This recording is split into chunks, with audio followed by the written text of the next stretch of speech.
আমার প্রিয় ফোর্থ সেমিস্টারে বর্ধমান বিশ্ববিদ্যালয়ের বন্ধুরা, আশা করি তোমরা সবাই ভালো আছো এবং সুস্থ আছো। তো তোমাদেরকে আরও একবার সেমিস্টার সাজেশন 2.0 চ্যানেলে তোমাদেরকে স্বাগত জানাই। তো এই ভিডিওটার মধ্যে আলোচনা করবো তোমাদের ফোর্থ সেমিস্টার জেনারেল ইতিহাসে যে 6টি প্রশ্ন এই বছর পরীক্ষার জন্য, অর্থাৎ তোমাদের 2024 সালে পরীক্ষার জন্য যে 6টি প্রশ্ন এই বছর ভালোভাবে প্রস্তুত করে যেতেই হবে, সেই 6টি প্রশ্নের উত্তর এই ভিডিওটার মধ্যে আলোচনা করে দেবো।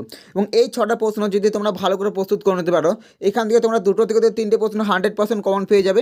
তোমাদের পরীক্ষাতে মোট যে 6টি প্রশ্ন উত্তর লিখতে হয়, অর্থাৎ তোমাদের পরীক্ষাতে যে প্রশ্নমান 10-এর মোট 4টে প্রশ্ন থেকে তার মধ্যে 2টো প্রশ্ন উত্তর লিখতেই, এবং প্রশ্নমান 5-এর মোট 6টি প্রশ্ন থেকে তার মধ্যে মোট 4টি প্রশ্ন উত্তর লিখতে, তোমাদের মোট 6টি প্রশ্ন উত্তর লিখতেই তোমাদের মোট 10টা প্রশ্ন থেকে।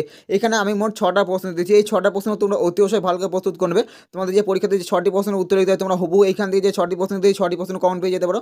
নাহলে এখান থেকে তোমরা 2 থেকে 3টে প্রশ্ন 100% কমন পেয়ে যাবে। এই ভিডিওটার মধ্যে যে 6টি প্রশ্ন তোমাদেরকে প্রথমে ভালোভাবে প্রস্তুত করে যেতেই হবে, সেই 6টি প্রশ্নের উত্তরগুলো নিয়ে আলোচনা করে দেবো। এবং এর পরবর্তী ভিডিওতে তোমাদের যে বাকি প্রশ্নগুলো আছে এই পেপারে, সেই প্রশ্নের উত্তরগুলো নিয়ে আলোচনা করো। তাহলে ইতিহাস পেপারে তোমাদের কোনো চিন্তা হবে না। এবং তোমরা যারা এখনও পর্যন্ত ইতিহাস পেপারে কোনো কিছু উত্তর প্রস্তুত করতে পারোনি, তো তোমাদের উদ্দেশ্যে বলে দিই, তোমরা যদি ইতিহাস পেপারের সমস্ত প্রশ্নের উত্তরের পিডিএফগুলো সংগ্রহ করতে চাও, অর্থাৎ প্রশ্নমান 10, প্রশ্নমান 5 এবং প্রশ্নমান 2, অর্থাৎ যে তোমাদের শর্ট প্রশ্ন করতে, এই প্রত্যেকটা প্রশ্নের উত্তরের পিডিএফগুলো যদি সংগ্রহ করতে চাও, তো তোমাদের উদ্দেশ্যে আমি নিচে একটা হোয়াটসঅ্যাপ নাম্বার দিচ্ছি। এই হোয়াটসঅ্যাপ নাম্বারে যোগাযোগ করে নিতে পারো। মাত্র আর মাত্র 50 টাকার বিনিময়ে তোমাদের এই পেপারের সমস্ত প্রশ্নের উত্তরগুলো পেয়ে যাবে। ইতিহাস জেনারেলে তোমাদের ফোর্থ সেমিস্টারে সমস্ত প্রশ্নের উত্তরগুলো পেয়ে যাবে। তো অতি অবশ্যই তোমরা যেটা উত্তর প্রস্তুত করতে পারো, নিচে যাও হোয়াটসঅ্যাপ নাম্বারে যোগাযোগ করে নিতে পারো। এবং এই 6টি প্রশ্নের উত্তর তোমরা যারা এখনও পর্যন্ত প্রস্তুত করনি, অতি অবশ্যই 6টি প্রশ্নের উত্তর ভালো করে খাতায় লিখে নাও এবং এই 6টি প্রশ্নের উত্তর অতি অবশ্যই ভালো করে প্রস্তুত করলাম। এবং এর পরবর্তী ভিডিওতে তোমাদের যে বাকি প্রশ্নগুলো আছে, ওই উত্তরগুলো যদি প্রয়োজন হয় তাহলে অবশ্যই কমেন্ট করতে ভুলবে না। তোমরা যদি কমেন্ট করো, আমি নিশ্চয়ই তোমাদের যে বাকি প্রশ্ন আছে ওই উত্তরগুলো নিয়ে আলোচনা করে দেবো। এবং এই 6টি প্রশ্ন উত্তর তোমরা অতি অবশ্যই ভালো করে প্রস্তুত করবে। তো চলো দেখে নেওয়া যাক কোন 6টি প্রশ্ন তোমাদেরকে এই বছর ভালোভাবে প্রস্তুত করে যেতেই হবে। তো চলো দেখে নেওয়া যাক কোন 6টি প্রশ্ন মোস্ট ইম্পর্টেন্ট। তো চলো দেখে নাও। তো চলো 1 নম্বর প্রশ্ন দেখুন। 1 নম্বর প্রশ্ন হচ্ছে সমাজ সংস্কার হিসেবে রাজা রামমোহন রায়ের ভূমিকা আলোচনা করো। সমাজ সংস্কার হিসেবে রাজা রামমোহন রায়ের ভূমিকা আলোচনা করো। এই প্রশ্নটা তোমাদের এই বছর পরীক্ষার জন্য প্রশ্নমান 10-এর জন্য মোস্ট ইম্পর্টেন্ট একটা প্রশ্ন। প্রশ্নমান 10-এর জন্য তোমরা এই প্রশ্নের উত্তর অবশ্যই ভালো করে প্রস্তুত করে নেবে। তোমরা যারা এখন পর্যন্ত এবারে এই উত্তরটা প্রস্তুত করনি, অতি অবশ্যই সবার প্রথমে এই উত্তরটা প্রস্তুত করলাম। প্রশ্নমান 10-এর জন্য এই বছর পরীক্ষার জন্য মোস্ট ইম্পর্টেন্ট, অর্থাৎ সব থেকে গুরুত্বপূর্ণ একটা প্রশ্ন। তো চলো এবারে এই উত্তরটা তোমরা অতি অবশ্যই ভালো করে খাতায় লিখে নেবে। তো উত্তরটা দেখে নাও। এবং তোমরা ভিডিওটা প্রথম থেকে শেষ হতে ভালো করে শোনো, কারণ ভিডিও এই তোমাদের এই প্রশ্নগুলো আরও কীভাবে আসতে পারে সেটাও তোমাদেরকে এই ভিডিওটার মাধ্যমে বলে দেবো। তো তোমরা অতি অবশ্যই ভিডিওটা প্রথম থেকে শেষ হতে ভালো করে শোনো।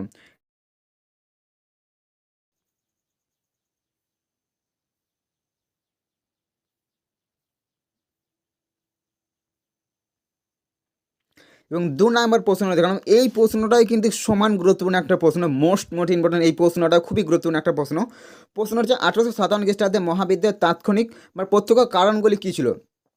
তোমাদের প্রশ্নমান 5-এর জন্য এটা মোস্ট ইম্পর্টেন্ট। এই প্রশ্ন তোমরা অতি অবশ্যই ভালো করে প্রস্তুত করে নেবে। এই দুটো প্রশ্নই কিন্তু সমান গুরুত্বপূর্ণ। এই দুটো থেকে তোমরা কিন্তু একটা প্রশ্ন কমন পেয়ে যেতে পারো, নাহলে এই দুটো প্রশ্নই কিন্তু তোমাদের পরীক্ষাতে ফেলে দেবে। এই দুটো প্রশ্ন এতটাই গুরুত্বপূর্ণ। এই প্রশ্নের উত্তর অবশ্যই ভালো করে প্রস্তুত করে নেবে। তো উত্তরটা দেখে নাও। এই প্রশ্নটা মোস্ট ইম্পর্টেন্ট তোমাদের এই বছর পরীক্ষার জন্য। প্রশ্নমান 5 এবং প্রশ্নমান 10 উভয়ের জন্যই তোমরা এই প্রশ্নটা ভালো করে প্রস্তুত করবে। মহাবিদ্যার যে তাৎপর্য ফলাফল কী ছিল, এই প্রশ্নটা অর্থাৎ মহাবিদ্যার তাৎক্ষণিক কারণ, তাৎপর্য, ফলাফল বা গুরুত্ব, এটা তোমরা অতি অবশ্যই ভালো করে প্রস্তুত করবে। এখান থেকে তোমাদের একটা প্রশ্ন কমন পাবেই, মহাবিদ্রোহ থেকে তোমাদের একটা প্রশ্ন ফেলবেই। কাজে তোমরা এই প্রশ্নটা ভালো করে অতি অবশ্যই প্রস্তুত করে নেবে। তো তোমরা অতি অবশ্যই এই প্রশ্নটা ভালো করে প্রস্তুত করে নেবে। তো চলো এই উত্তরে দেখে নাও।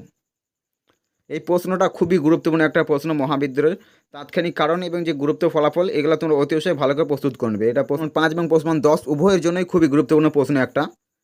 তো এই উত্তরটা দেখে নাও। তো চলো এবারে পরবর্তী প্রশ্ন দেখে। পরবর্তী প্রশ্ন হচ্ছে ভারতের ইতিহাসে 1765 সালের গুরুত্ব নিরূপণ করো, অর্থাৎ দেওয়ানি লাভের গুরুত্ব এখানে লিখতে হবে। এবং এই প্রশ্নটা তোমাদের আরও অন্য একটাভাবে ফেলে দিতে পারে যে 1800 থেকে বাংলার দৈত্য শাসন, এইভাবে তোমাদের প্রশ্নটা ফেলে দিতে পারে। তোমরা এই প্রশ্নটা অতি অবশ্যই ভালো করে প্রস্তুত করবে। এই প্রশ্নটা তোমাদের এই বছর পরীক্ষার জন্য প্রশ্নমান 5 এবং প্রশ্নমান 10-এর উভয়ের জন্য খুবই গুরুত্বপূর্ণ। এটা প্রশ্নমান 5-এই বেশি আসার সম্ভাবনা আছে। তো তোমরা অতি অবশ্যই প্রশ্নটা ভালো করে প্রস্তুত করবে। এই প্রশ্নটা মোস্ট একটা প্রশ্ন। চলো এবার উত্তরও দেখে নাও। এই উত্তরটা তোমরা অতি অবশ্যই ভালো করে খাতা লিখে নেবে। এই প্রত্যেকটা প্রশ্নই কিন্তু সমান গুরুত্বপূর্ণ। কাজে কোন প্রশ্নটা কখন ফেলে দেবে এটা বলা মুশকিল। কাজে তোমরা এই প্রত্যেকটা প্রশ্নের উত্তরগুলো অতি অবশ্যই ভালো করে প্রস্তুত করবে, কারণ এইখান থেকে প্রশ্ন তোমরা কমন পাবে। তো তোমরা অতি অবশ্যই প্রশ্নগুলো ভালো করে প্রস্তুত করবে এবং উত্তরটা অতি অবশ্যই খাতায় দেখো। দ্বৈত শাসন দিয়ে তোমাদের এখানে যে পয়েন্টটা দিচ্ছি, এখান থেকে তোমাদের উত্তরগুলো লিখে নেবে। দ্বৈত শাসন দেখ বা দেওয়ানি লাভের গুরুত্ব দেখ, তোমাদের দুটোই প্রশ্নের উত্তর হয়ে যাবে এটা। এবং পরবর্তী গুরুত্বপূর্ণ প্রশ্ন দেখলাম, দ্বিজাতি তত্ত্ব কী। আর ভারত বিভাগ কি অনিবার্য ছিল, এই প্রশ্নটা একটাই, দ্বিজাতি তত্ত্ব কি আর ভারত বিভাগ কি অনিবার্য ছিল। দ্বিজাতি তত্ত্ব কি, এটা তোমাদের প্রশ্নমান 2-এ ফেলে দেবে, এবং ভারত বিভাগ কি অনিবার্য ছিল, এটা তোমাদের প্রশ্নমান 8-এর জন্য থাকবে। এবং দ্বিজাতি তত্ত্বে বলতে কী বোঝো, এটা তোমাদের প্রশ্নমান 2-এ থাকবে, এবং ভারত বিভাগ কি অনিবার্য ছিল, এটা 8 তোমাদের নিয়ে 10 নম্বরে এটা ফেলে দেবে। তোমরা অতি অবশ্যই এই প্রশ্নটা প্রশ্নমান 10-এর জন্য ভালোভাবে প্রস্তুত করবে। এই প্রশ্নটা মোস্ট ইম্পর্টেন্ট একটা প্রশ্ন, খুবই গুরুত্বপূর্ণ এই প্রশ্নটা। তো তোমরা উত্তরটা অতি অবশ্যই ভালো করে প্রস্তুত করবে। এবং তোমাদের উদ্দেশ্যে আমি প্রথমে বলে দিই, তোমরা যারা এখন পর্যন্ত কোনো কিছু উত্তর প্রস্তুত করতে পারেনি, তো অতি অবশ্যই নিচে যে হোয়াটসঅ্যাপ নাম্বার দিচ্ছি, এই হোয়াটসঅ্যাপ নাম্বারে যোগাযোগ করে নিতে পারো। মাত্র আর মাত্র 50 টাকার বিনিময়ে এই পেপারের সমস্ত প্রশ্নের উত্তরগুলো পেয়ে যাবে।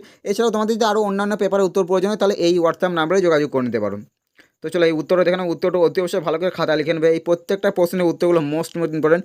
এখানে যে আমি মোট 6টা প্রশ্ন দিচ্ছি, তোমাদেরকে প্রথমেই বলেছি এই 6টা প্রশ্ন এতটাই গুরুত্বপূর্ণ যে তোমাদের পরীক্ষাতে 6টা প্রশ্ন হুবহু কমন পেয়ে যেতে পারো। নাহলে এখান থেকে তোমরা 2টো থেকে 3টে 100% কমন আসছেই। তো তোমরা এই প্রশ্নগুলো অতি অবশ্যই ভালো করে প্রস্তুত করে নেবে। এবং তোমাদের যে আরও কয়েকটা প্রশ্ন গুরুত্বপূর্ণ আছে, ওই প্রশ্নের উত্তরগুলো যদি তোমাদের প্রয়োজন হয়, তাহলে অবশ্যই কমেন্ট করবে। তাহলে আমি পরবর্তী ভিডিওতে তোমাদের ওই প্রশ্নের উত্তরগুলো নিয়ে চলে আসবো। তো তোমরা অতি অবশ্যই কমেন্টে জানাতে পারো যে তোমাদের বাকি প্রশ্নের উত্তরগুলো যদি প্রয়োজন হয়। তো তোমরা অতি অবশ্যই এই 6টা প্রশ্নের উত্তর তোমরা ভালো করে প্রস্তুত করে যাবেই। এই 6টা প্রশ্ন মোস্ট ইম্পর্টেন্ট। তো চলে এবার পরবর্তী প্রশ্ন দেখে না। পরবর্তী প্রশ্ন আছে 1935 খ্রিস্টাব্দে ভারত শাসন আইনের মূল বৈশিষ্ট্য আলোচনা করো। 1935 খ্রিস্টাব্দে ভারত শাসন আইনের মূল বৈশিষ্ট্য, এইটাও প্রশ্ন 5-এর জন্য খুবই গুরুত্বপূর্ণ একটা প্রশ্ন। তো তোমরা অতি অবশ্যই প্রশ্নটা ভালো করে প্রস্তুত করবে। তো উত্তরটা দেখে নাও। এই প্রত্যেকটা প্রশ্নে কিন্তু খুবই বাছাই করা। তো তোমরা অতি অবশ্যই প্রত্যেকটা প্রশ্নের উত্তরগুলো ভালো করে প্রস্তুত করবে। এই 6টা যে প্রশ্ন দিয়েছি তোমাদেরকে প্রথমে বলেছি, 6টা প্রশ্নই মোস্ট ইম্পর্টেন্ট। তো তোমরা অতি অবশ্যই ভালো করে প্রস্তুত করবে। এবং পরবর্তী প্রশ্নে খেলাফত আন্দোলনে মহাত্মা গান্ধীজির যে ভূমিকা, এটা তোমরা অতি অবশ্যই ভালো করে প্রস্তুত করবে। এই প্রশ্নটাই কিন্তু সমান গুরুত্বপূর্ণ একটা প্রশ্ন। প্রশ্ন 5 এবং প্রশ্ন 10 উভয়ের জন্য এই প্রশ্নটা খুবই গুরুত্বপূর্ণ। খেলাফত আন্দোলনে গান্ধীজির যে ভূমিকা, এটা তোমরা অতি অবশ্যই ভালো করে প্রস্তুত করবে। তো উত্তরটা দেখে নাও। এই প্রত্যেকটা প্রশ্নের উত্তরগুলো খুবই গুরুত্বপূর্ণ। তো তোমরা যারা এখনও পর্যন্ত ইতিহাস পেপারে কোনো কিছু উত্তর প্রস্তুত করতে পারেন, তো তোমাদের উদ্দেশ্যে বলি, তোমরা যদি ইতিহাস পেপারের সমস্ত প্রশ্নের উত্তরের পিডিএফগুলো সংগ্রহ করতে চাও, অর্থাৎ প্রশ্নমান 10 বলো, প্রশ্নমান 5 বলো, এবং তোমাদের যে শর্ট প্রশ্ন করতে হয় প্রশ্নমান 2, এই প্রত্যেকটা প্রশ্নের উত্তরের পিডিএফগুলো যদি সংগ্রহ করতে চাও, অতি অবশ্যই নিচে যে হোয়াটসঅ্যাপ নাম্বার দিচ্ছি, এই হোয়াটসঅ্যাপ নাম্বারে যোগাযোগ করে নিতে পারো। এবং এই ভিডিওতে যদি তোমার কোনো উপকার হচ্ছে, অবশ্যই একটা লাইক দিতে ভুলবে না। তো চলো আজকের ভিডিও এখানে শেষ করছি। এবং তোমরা যারা এখনও পর্যন্ত চ্যানেলটা সাবস্ক্রাইব করি, অবশ্যই চ্যানেলটা সাবস্ক্রাইব করে নিতে পারো। কারণ এই চ্যানেলটাতে বর্ধমান বিশ্ববিদ্যালয়ে বিভিন্ন প্রিভিয়াস ইয়ার কোশ্চেন বা সাজেশন এবং উত্তরগুলো নিয়ে আলোচনা করে থাকি। তো তোমরা যারা এখনও পর্যন্ত চ্যানেলটা সাবস্ক্রাইব করি, অতি অবশ্যই চ্যানেলটা সাবস্ক্রাইব করে নিতে পারো। তোমাদের এই পড়াশোনার ক্ষেত্রে কিনে অনেক উপকৃত হয়ে যাবে। তো তোমরা অতি অবশ্যই চ্যানেলটা সাবস্ক্রাইব করে নিতে পারো। তো চলো আজকের ভিডিও এখানে শেষ করছি। দেখা হচ্ছে পরবর্তী অন্য কোনো ভিডিওতে। এবং ভিডিওতে এতক্ষণ দেখার জন্য তোমাদেরকে অসংখ্য ধন্যবাদ। তো চলো দেখা হচ্ছে পরবর্তী অন্য কোনো ভিডিওতে।